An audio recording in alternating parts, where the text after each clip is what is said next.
Good morning, Gamecock fans. Today is Tuesday, November 18th, the year of our Lord 2025. This is Coffee with JC Shurburtt. Thanks for joining me this morning. Hope you're all doing as well as can be expected after this past weekend. Tough weekend on the gridiron, without a doubt. Sorry about yesterday. I do this from home and do it relatively early in the morning, and my mic cord went on the fritz. And if I record it without the mic, you guys aren't going to listen for very long because it's like echoey and terrible. And I just figured, hey, if you probably just listen to the show later in the day. I had to wait for Best Buy to open, and it was that. So sorry about that. I apologize, but we're back. And obviously, for those that don't listen to the show, that listen to this, it's the first time we've talked about the collapse in College Station. Nice alliteration there, collapse in College Station. Boy, what a gut punch for this fan base, for the players, for the coaches, for everybody. Losses like that are extremely painful compared to just getting your butt kicked. And the Gamecocks, quite frankly, did in the second half. They were dishing out a butt kicking in the first half. But like somebody I heard on a podcast yesterday reviewing the game, A&M in the first half couldn't shoot itself in the foot because they had already blown both feet off. Um, I don't know what the Aggies were thinking, but you take it, and then I don't think it had a lot to do. I mean, I don't think it had nothing to do with how Carolina was playing. I think Carolina was actually playing very well. They were the more motivated team. They were executing. The defense was playing as well as they'd played all season for the first half. And then second half, it just all came crashing down relatively dramatically out at Kyle Field. And that's tough. That's tough for a team that, had a glimmer of hope as far as making a bowl game. Had they won that, that's off the table now. It's a dramatic drop from being top 15 team in the preseason to 1-7 in the SEC, which is the worst record in the SEC for this program this century. This century. Now, I'm not stupid. I understand that, with the schedule and the luck of the draw, so to speak, this year, there weren't any teams that were scheduled besides Kentucky that were down. They all were like up. Ole Miss is going to make the playoff. They've never done that before. Vanderbilt's in the playoff hunt, could go 10-2. That's never ever happened. Oklahoma is back up and a legitimate SEC football team this year. These are good teams. A&M, obviously. These are good teams Carolina's losing to, but you know what I say to that? Tough. Tough because it's not like South Carolina's been completely overmatched from a talent standpoint. It's not like they've been completely uncompetitive. I think for, one half against A&M, and then the rest of the season, the offensive plan and look, let me back up. Second half against A&M, I don't know that the offensive plan was bad. I think a lot of it had to do with execution, particularly by the quarterback. And then, obviously that 3rd and 2 and 4th and 1 series there was bad. I mean, I just don't know why we continue to see, them line up like they have the Hogs from the Washington Redskins back in the day on the offensive line. And who was it? John Riggins at running back. I mean, it's beyond me. And you have to think with A&M having the momentum, if they kind of know what's coming. Somebody missed a block on the 4th and 1. Poor Matt Fuller. When he doesn't get blocking, he's not going very far.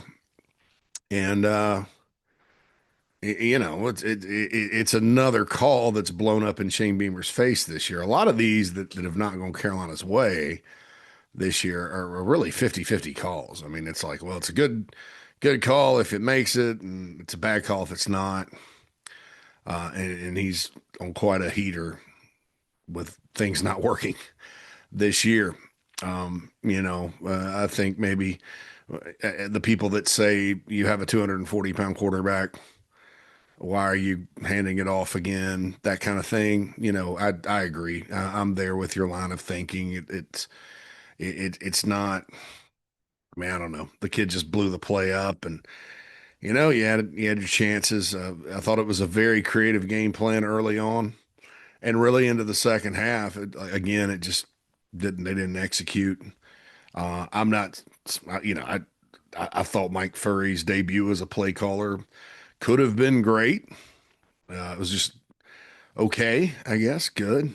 Um, it didn't seem to me like they got too conservative in the second half. We're misfiring on passes and stuff, and that's been a trend around here in the second half. Carolina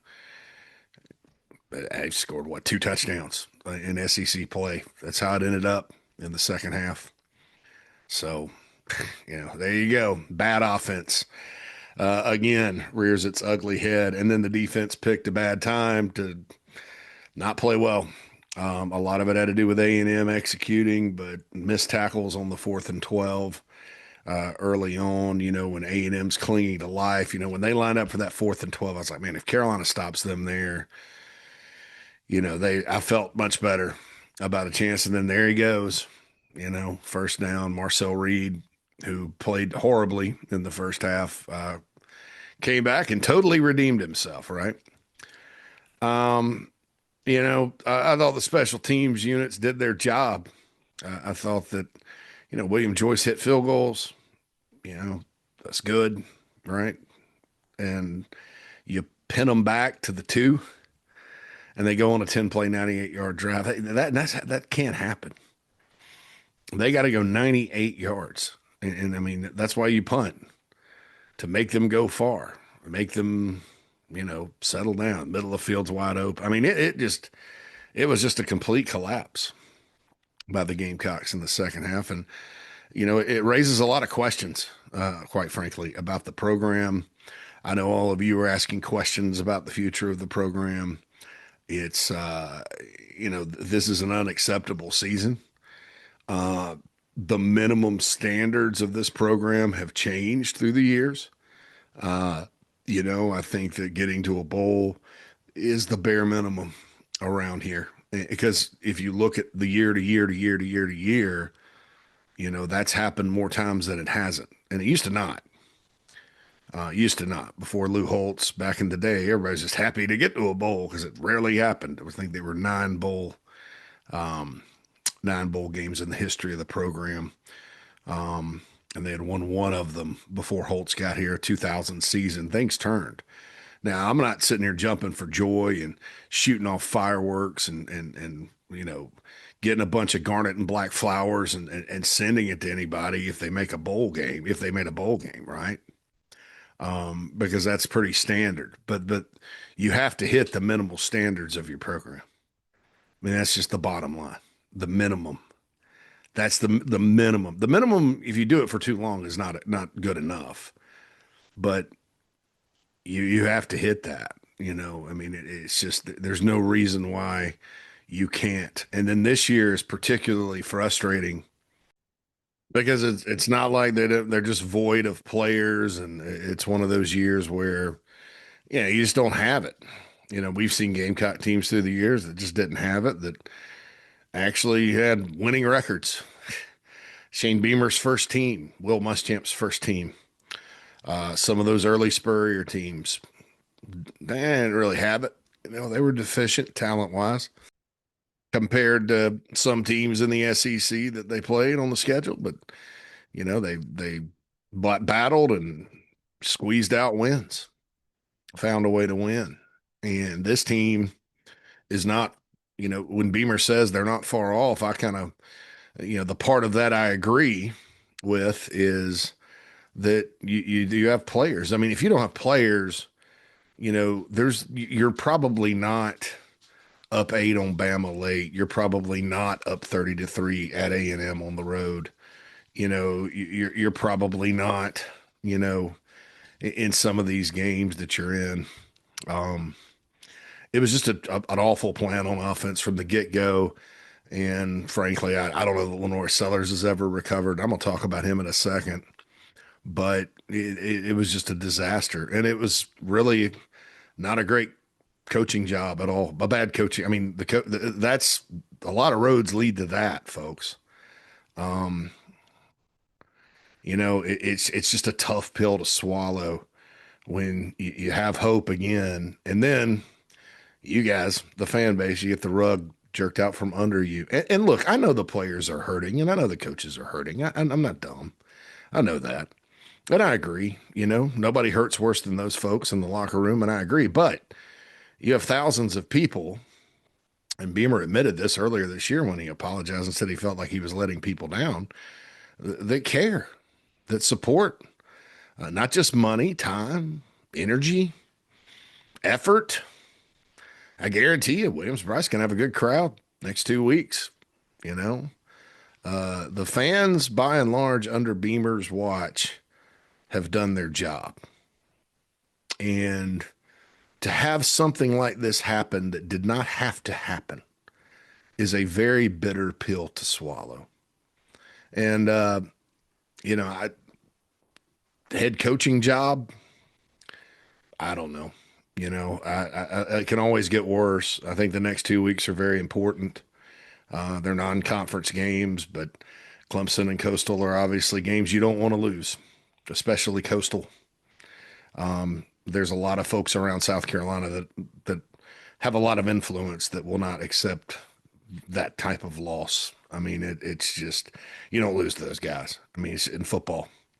You go down there and drop a basketball game in December, that's fine. You drop a baseball game, gosh, they're a national power. Football, no, because they hadn't even had a football program for very long. And I say that with great respect because they have a heck of a program. If you look at just winning percentage through the years, they're up there. Coastal and App State are up there kind of in the top 30 of, highest winning percentage teams. They're winners. But, you just, if you're South Carolina, man, you can't lose that game. And they're scoring a lot of points. They did lose to Georgia Southern 45-40 over the weekend, and that kind of cooled them off a bit, but they've gotten hot and contended in the Sun Belt this year. And they're not going to come up and lay down. It's a big game for them. So we'll see what happens with that. It's as far as Beamer goes, that type of loss at A&M, it gets hard to recover. And I think back to Will Muschamp's third year, things are going okay at that point, right? Carolina had scratched out a winning season with a deficient team full of freshmen his first year, or not a winning season, a bowl season. They were 6-7 because they lost the bowl game, but doubled the win total. Then he added, 3 more onto it the next year, 9-4.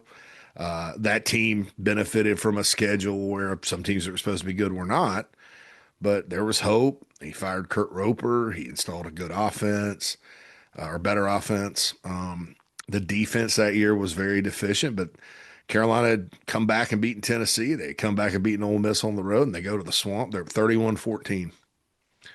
And, Muschamp came from Florida. And you hold on there. All of a sudden, he's 2-1 against the Gators.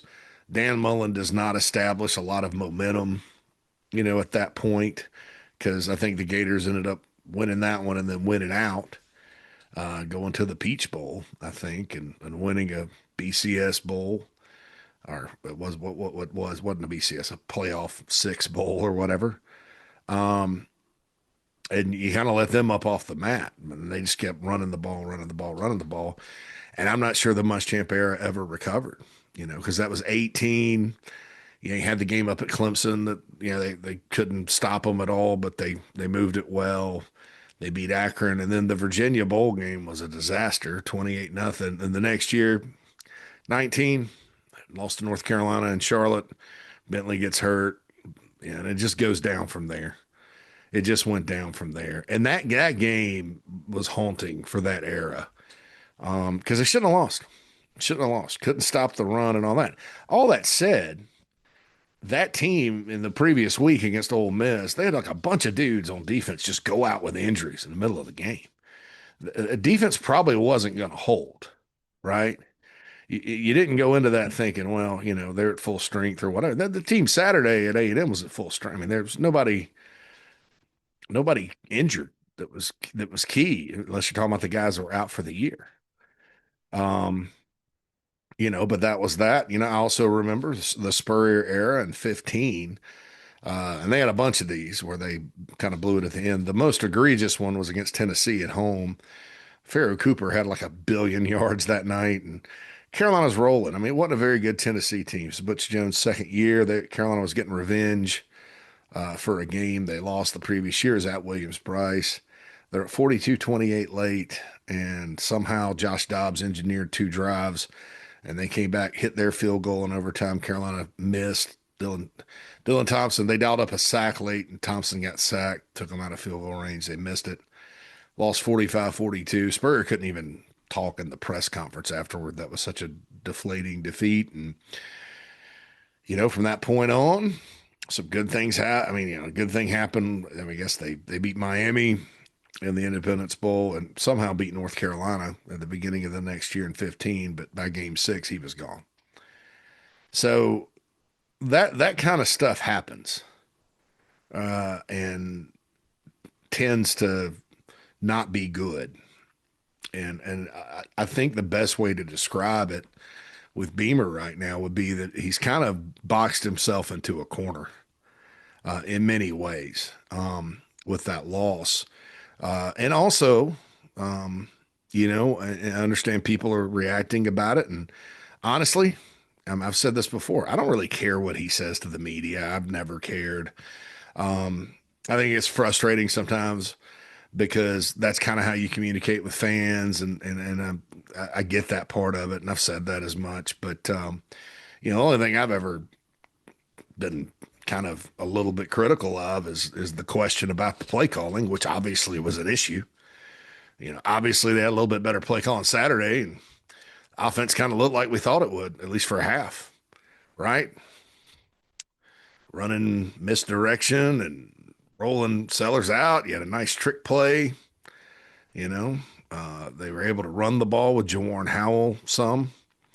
I don't know where he went second half or after. I mean, he averaged almost 10 yards every time he touched it. He's 220 pounds and fast and explosive. I'd probably play him. That's just my opinion. Maybe I'm wrong. And then after Beamer said in the press conference that he's blocking well and pass protecting well, I'm like, well, then you should definitely play him. That's been an issue, I didn't get it. Now he did. Now, in fairness, Faison had 28 snaps. Howell had 20, and our guy Fuller had 20. So he got some run. He just didn't get the ball, but man, you watched him shoot out of there like he's shot out of a cannon, how big he is and his footwork. And man, he's close to breaking one a couple of times. I mean, I just didn't understand that.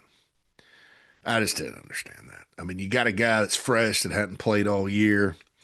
Running backs take a beating during the course of a season. And, this guy's hadn't, he's got his legs under him. Out of second half, and I'm not a genius, right?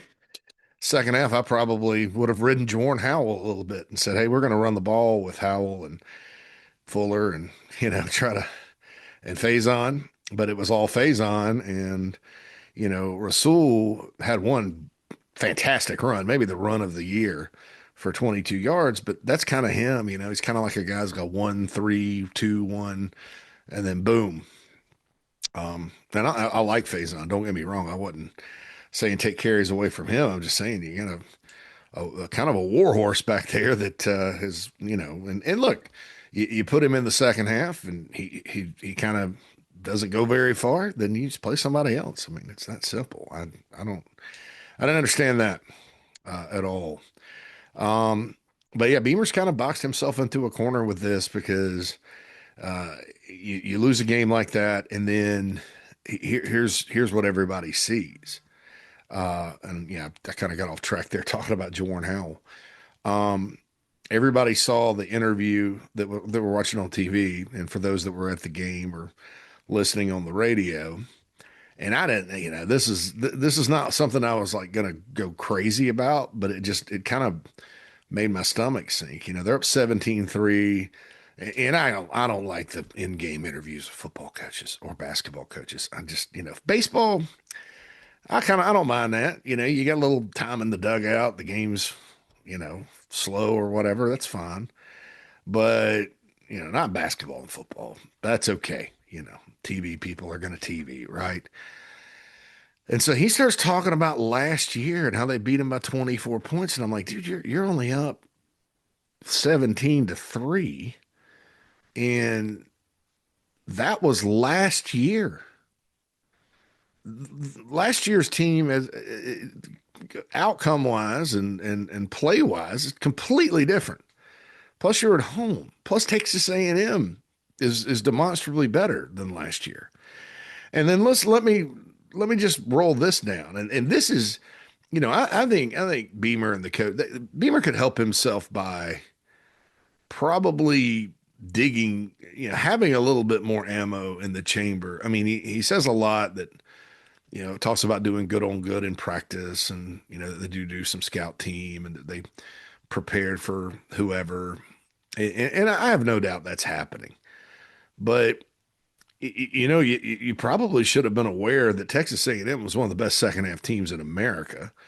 You look at the Mississippi State game, they're up 7-3. They outscored them 24-6 in the second half. Florida, they were up by a touchdown. They outscored them 13-3. Florida didn't go very far. That means the defense adjusted. LSU outscored them 35-7. Defense adjusted in that one. Missouri actually got some things going offensively, but in the second half, A&M put up 24. And they had 14 at halftime, and one was a defensive score. And then against the Gamecocks, obviously 28-0. So that's one of the best second half teams in America, right? And they're at home. And you're not even up 30-3 yet. So talking about last year, in my opinion, it was almost like Beamer had his post game ready to go, right? You know how you do that, and he just let it out too soon. Well, that's fine, but that frustrates people. And when you turn around and lose, it really frustrates people. Really. And then there's more coaching things. I mean, like I said, all those decisions have blown up in his face, the head coaching decisions. With the field goal thing on the 4th and 1 in the second half after a nice drive. The wind was probably a factor. I watched this NFL. Gosh, was the Eagles or somebody warming up the other day? God, the wind was blowing. So maybe that was a factor. I don't know. Joyce was hitting them, but you obviously needed that, and so that decision, it didn't work. Had it worked, he's a genius. So, but those things are going against you right now. Fake punts, all that stuff, the whole year. It has not been a year where things have worked as far as head coaches and what their decisions they make in games. It just hasn't been. And this comes on the heels of Ole Miss, where there was a play challenge that had no chance to be overturned and things like that. I'm not being overly critical about that, because head coaching decisions, you almost just don't want to hear about them, right? It's like offensive line. You don't get a spotlight on them unless it's a massive amount of things that don't work. But obviously things are not working. And I don't know how you change that, because they're 50-50 calls. It's either flip a coin. It's like the Riddler. So I don't know. Yeah, I don't know what you do there. But I think a sense of awareness about who you're playing, would have been a little bit more in line during that interview. And he's walking off the field and trying to pump up the Gamecock fans that were there. He wasn't taunting Texas A&M's fans. But it's a bad look when you blow that kind of lead. And it's historic. You don't want to make I got a text from a friend. He's like, making the wrong kind of history. Or making history. And I was like, yeah, you can't. It's the wrong kind of history, man. 286 straight SEC teams with that kind of lead, won. and then you're the loss. And instead of being a sign that, okay, you got rid of Shula, offense was good enough to win, you beat a top three team on the road. That's another big win for you. Big wins cancel out bad losses, especially when it comes to recruiting and things like that. Um, and then it's just more pain, more losing. And it's a bottom line business. And like I said before, you can take, most of the time when coaches don't make it around here, when they have bad seasons, it's been a blend of talent deficiency, along with like, okay, the coach isn't good enough of a coach to overcome that. You see what I'm saying? It's not all like terrible game plan, terrible coaching, whatever. It's just it's not the right one or the right fit to get those players where you're deficient in some areas to mask those things. Okay, that's usually how coaches end up getting fired. This year, and I'm not saying Carolina's not deficient in certain areas. There are certainly, I think the coverage ability at safety reared its ugly head on Saturday. Really, for the first time, they've been okay. It's a concern, at the beginning of the year, but I mean, man, the middle of the field's wide open. It reminded me of the '05 Independence Bowl in some ways. Guys just running open, and then the tackling thing reared its ugly head. Carolina is young at some spots, but this is not 1 in 7 talent in the SEC. Now, people from the outside may think that because all they do is look at recruiting rankings and blah, blah, blah, blah, blah, and blah, blah, blah. Well, why is LSU whatever? They had the #1 portal class, didn't they? I mean, that's not, I mean, you look, there's players, there's plenty of players. This is one where it's been massive underachievement, and it's not, I mean, I think back to basketball, gosh, for the younger folks out there, 98, 99, Carolina's coming off 2 straight NCAAs. BJ Mackey's a senior, and they went from 23-8 to 8-21. Looking back on it, they had BJ Mackey, and that was kind of it. That was kind of it. This team, gosh, did you see Nick Harbor catch the ball and house it? How long have we been waiting to see that? You got good receivers. You have Jaden Sellers, Lenore's brother, is going to be quite a good football player here. Justin Okoronkwo continues to play well. Dylan Stewart had a clowny-ass play. Brian Thomas Jr. got into it. You have Akari Swain. I mean, all these guys. I mean, I could list a bunch of. I mean, this team has players. Am I saying that against this schedule this year with a lot of good teams that are up, that Carolina should have been in the playoff? I wouldn't have predicted that knowing what I know now. But by God, they're better than 1 in 7,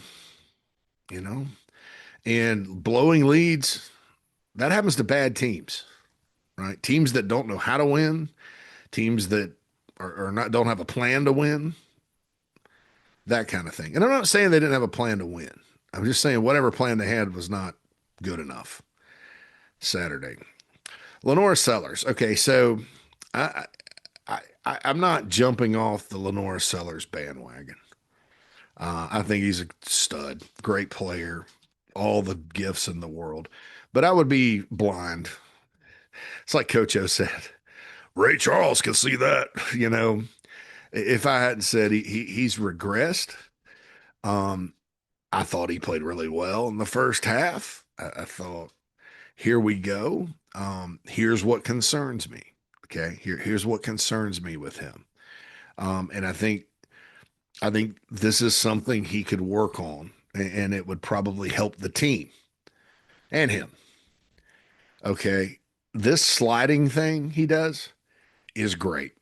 Protect your body. Everybody tells you that you have to. I mean, people talk about, people remember him trucking players like against A&M, or dragging players like he did against Clemson. He really slid more than he did that last year, right? If you look back on the body of work, he really slid more, went out of bounds more. And that's fine. I get that. But there's opportunity on the field from what I see, maybe I'm wrong, that it's not like stranger danger, get down. The first sign of trouble. You have defensive backs that literally have to, they're like turning around, getting their bearings, trying to track him. He's 240 pounds, and if he accelerates, you're not catching him. I mean, he slid on a pass he caught on the trick play. I thought he was going to house it. Lenore's from last year would have housed it. Lenore's this year, first person he sees, he slides. And look, again, I don't want to, don't get it twisted. I have no problem with a player protecting their body. By God, do it, please. Nobody needs him to get hurt. We saw what happened when he did. But there's yards and potentially points being left on the field. There was another big run in the middle of the field Saturday. He probably, had he accelerated, could split the defenders or broken a tackle because they had. I mean, I just think he's probably not going to get walloped. If he tries to navigate when he gets into the secondary. We've seen him do it. The last play of the game, offensively, he ran out of bounds. I mean, I'm not saying he would have gotten the needed yardage. He was kind of corralled, I guess, over there, but dude, the game's on the line. And like I said, I'm not being critical of him. I think, unfortunately, the habits that he's developed, um, probably aren't the best ones under Mike Shula, which is a shame because I think Mike Shula did a pretty good job coaching him last year. But and I'm not saying he's not tough and not a tough kid. By God, I mean he's been sacked plenty of times, right? But like Marcel Reed, he's trying to get more yardage. I mean, there's a difference there. I mean, you're not. And I guess what kind of raised my antenna on it was sliding on that play where you're a receiver. None of the receivers are gonna slide. Ah, just don't. Just I just I feel like at times this year he has left yardage on the field. And look, I'm not talking about like or there was a play Kentucky, I guess, where he slid a yard short of the sticks in the middle of the field. I defended him there, and I'm still going to because that's tough when you're in traffic like that and you're not near the sidelines. But man, sliding on a play you catch and run out of bounds on the last play of the game, and at first sign of any player anywhere with near you, where you don't really have to do it, you keep going. I mean, you're big, fast. You're like a locomotive. I mean, some guys don't even want to tackle him. I mean, you're talking about defensive backs that they're not huge. They're smaller guys, and you don't necessarily have to truck them. You can. Lenoris Sellers is an extremely elusive athlete. He can shake just about anybody. Let's see that a little bit, man. Because some of those plays, I mean, you're not. It's not far fetched to say he could score, and this team has trouble scoring. So I don't know what needs to happen there. I think there's a time to slide. Sliding's good a lot of the times when you know it's done. I don't always think it's good to you know run and drag players, get in a pile, hurt yourself, that kind of thing. And then sometimes when you slide, as I think Garrett Nussmeier did that to Carolina, you can draw a personal foul if they 15 more yards if they hit you. And I'm sure he knows that. Lenore Sellers isn't a soft guy. He's not. We've seen it. But that habit of just bailing on plays, it's bailing on plays where there's more yardage that don't require you to necessarily get lit up like a Christmas tree out on the field. Um, that's just a little adjust. This is something I've noticed, and I've noticed that the sliding thing and going out of bounds things, people have raised that question this year, but I wanted to clarify that because I'm not saying that. I've defended him with that because, like he did that last year. I mean, we remember the trucks and dragging the Clemson defenders and stuff like that, but most of the time he wouldn't, and he'd slide as well. but he wasn't leaving yardage on the field, and that's very concerning because he's such a weapon. You need him to, hey, if you can go score, go score. Try to split those defenders. And I mean, you're one of the most elusive big players in college football. That's what makes you good. That's why Mike Morgan said he's more Lamar Jackson talent wise than Cam Newton, because Cam Newton was more of a trucker. Lenore's is more elusive. He can make a guy miss in a phone booth. We've seen it. So that was kind of frustrating.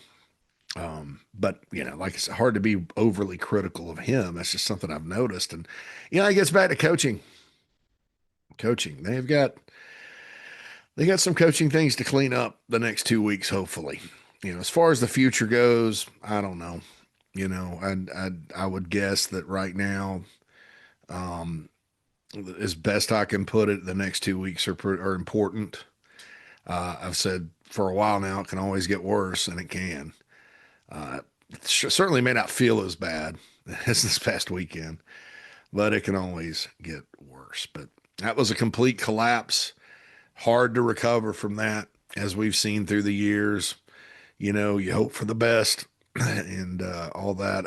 I, you know, just like any coach that coaches here, you want Shane Beamer to do um, great things. I think there's been some great moments, but man, you start getting into year 5 and it's the same old story on offense: bad plan, bad hire. Um, you know, a short reprieve with Dowell Loggins last year. And the year before was basically, there was this is again different than 2023. 2023, there were tangible reasons why that team could not have a winning season. And even at that, you know, leave it. Sometimes the defense, man, is good and solid as consistent as they are. They pick a bad day to have a bad day in that Florida game, in 2023. Even at that, they win that, they're still going to a bowl. But this year, there's no massive injuries. There's nothing. You've already had 2 coaches fired, which means there were coaching issues. And oh, guess what? Both things got better. I have, I'm curious to see where this team's at mentally heading into Coastal. I'm curious to see where the crowd ends up being at Saturday if things do not start well. Um, I'm very curious about all that. So, but since Sean Elliott's taken over the offensive line, in the first half, Justin Dvorak on the broadcast said South Carolina's offensive line is dominating this game. Wow. You know, I'll be honest. I never expected to hear those words this whole year, even with no offense to Sean Elliott, even with him taking over that group. So they played well, and Beamer even said it. I thought the protection was fine. Um, on the 4th and 1, that wasn't the O line. That was a tight end that missed a block, which is a recurring theme this year. Um, so there you go. There were coaching issues there that needed to be resolved. And, I still, the second half aside, I thought the plan made sense. The plan made sense. And I was a hypocrite because I said, well, as long as the plan makes sense, win or lose, I'm going to be fine. But I didn't anticipate them blowing a 27-point halftime lead. Although, unlike the Oklahoma game last year where they're up 32-3, Oklahoma hadn't moved the ball on anybody. That one was over. I after Beamer's comments after the first quarter, no lead was too big. Oh, the final thing too, the timeout thing at the end of the first half.